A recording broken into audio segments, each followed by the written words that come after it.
Guys, I've got some really good news. I want to share it with you this morning. The other day, me and my wife were talking, and we decided it would probably be cheaper for when I pass to go ahead and just have me cremated. So the really good news is she went ahead and made me an appointment for Wednesday. Oh, let's get to the video.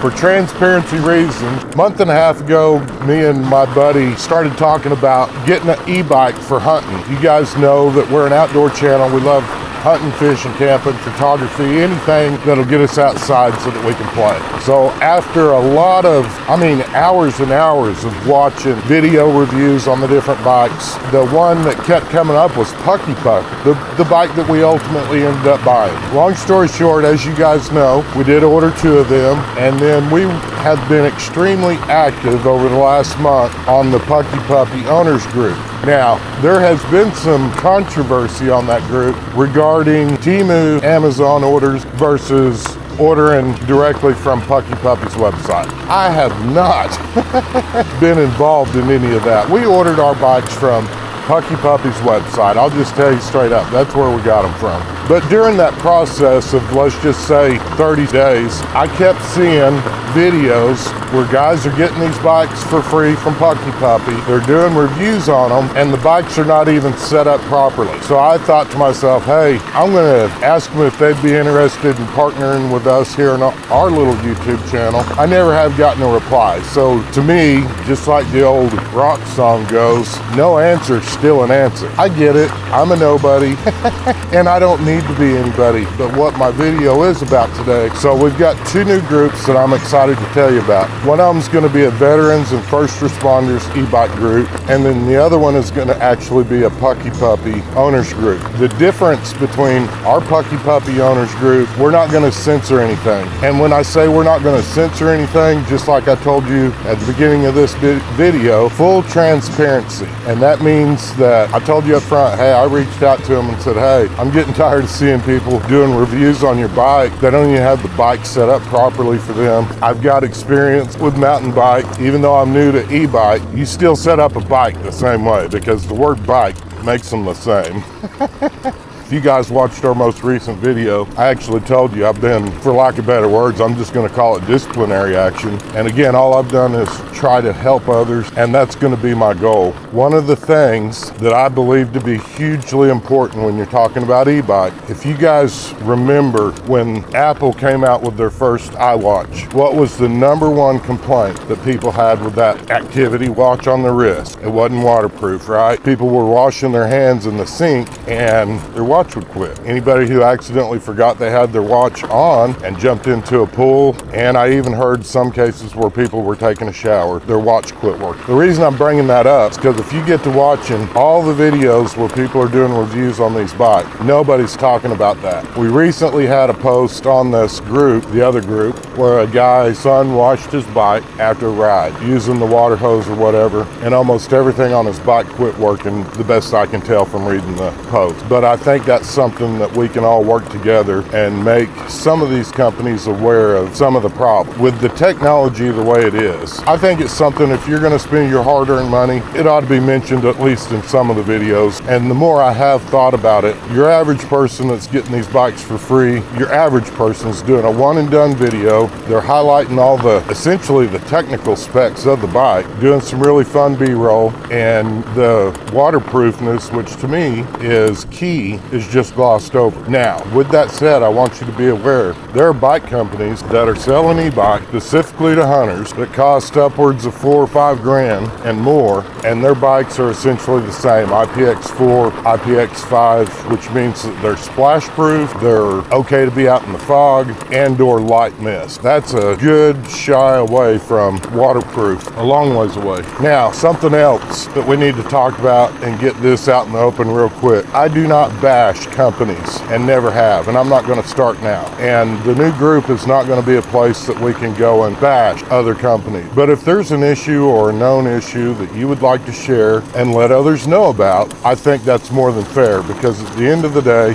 we're spending our hard-earned money on something, and no different than the gentleman that son washed his bike and it got destroyed. I think full transparency ought to go both ways. I don't think it should be censored. And my question is omission lying? So essentially, like I said, I'm excited to announce both groups. One of the groups, which Daryl kind of came up with, and that's going to be an e-bike group for veterans and first responders. And then we've also going to have the puckipuppy owners group as another group on Facebook. And we're not going to be bashing brands. That's not what the goal of this is. The goal of the two different groups is a place where you can go, voice your opinions, concerns, or maybe even comment about things that could be improved, but we're not going to be band brashing. We're not going to be bashing each other. If you guys have experienced a problem and you'd like to share it with others so that they know about it, I think it's great. I've mentioned a couple of problems that I've had with my little bike, and I've worked with customer service because I believe a good review should include the customer service experience along with the customer service after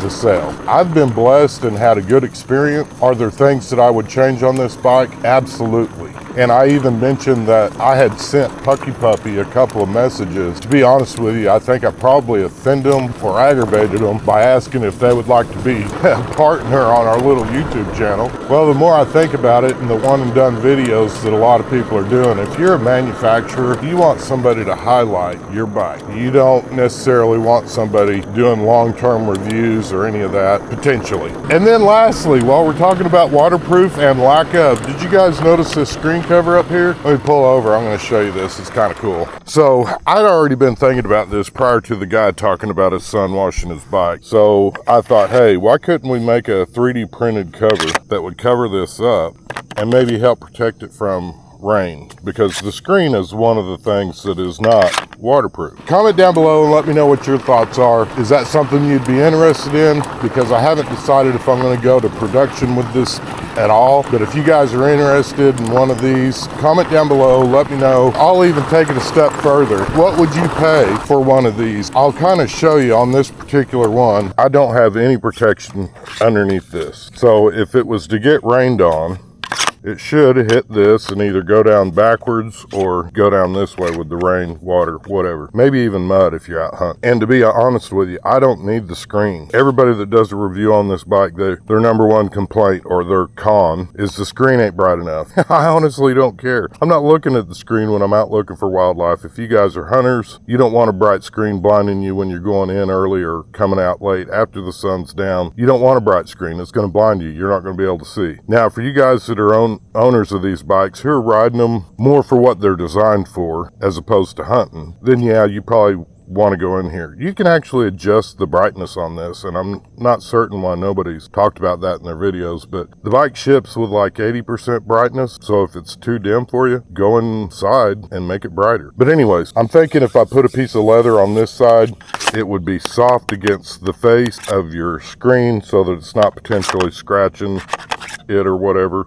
Right now, that one's just loose. My problem with the leather is I'm afraid if you guys are hunters and you're out riding around in the mud, if you get a bunch of mud and dirt and stuff on whatever little protective piece you have attached to that, it could potentially scratch the screen. So looking for some feedback from you guys. Comment down below, let me know what's your thought. Number one, are you even interested in something like this? And then if so, how much would you pay for it? And then should we just include a piece of leather that's already cut for it? And if you wanted it in there, you could glue it in there, and then if you didn't, it would just be a little loose. This whole time we've been riding, the thing hadn't tried to jump off. It hasn't banged around. It's not making noise, and it's not what I'd call a friction fit. It's more what I'd call a gravity fit. I'm always looking for improvement, but that's just one of them that's, especially with the bikes not being waterproof, that I thought may help. Every bike has its pros and cons. If you guys have made it this far along the video and you're interested in joining us at a group where you can share your experiences uncensored, love to talk you into joining our little group on Facebook, and I'll put the links down below. Comment down below and let me know what's your thoughts on this screen protector. Do you think it's a fail? Do you think it's a good idea? Do you think it's something you'd be interested in? Just trying to improve on some of the weaknesses, not dogging the bike, just saying we could maybe improve, especially if you've already committed and you purchased the bike. What can we do to make it better? Hey, we're on our way to 10,000 subscribers right here on this channel, and with your help, we can make that goal. Hopefully we can hit that before the year's end. And until next week's video comes out, I hope you all have a blessed and safe week, and let's get outside and make something happen. As we close out this video, I know we were talking about technology and ways that life can be improved. They say that computers will be smarter than humans at some point. And my question to you is, are we talking about smarter than Einstein or smarter than the guy who put tinfoil in his microwave? Comment down below, let me know your thoughts. Guys, have a blessed week, and let's get outside and make something happen. 515 miles on this thing, so we're going to be having a 500-mile review coming out soon. Also wanted to take a moment, because we've highlighted this a couple of times, this little cover. If you guys are interested in winning one of these and you could be part of our testing and development team, comment down below. We'll give 2 of these away. Comment down below and say, hey, I want in. When this video hits 400 views, we'll give that away.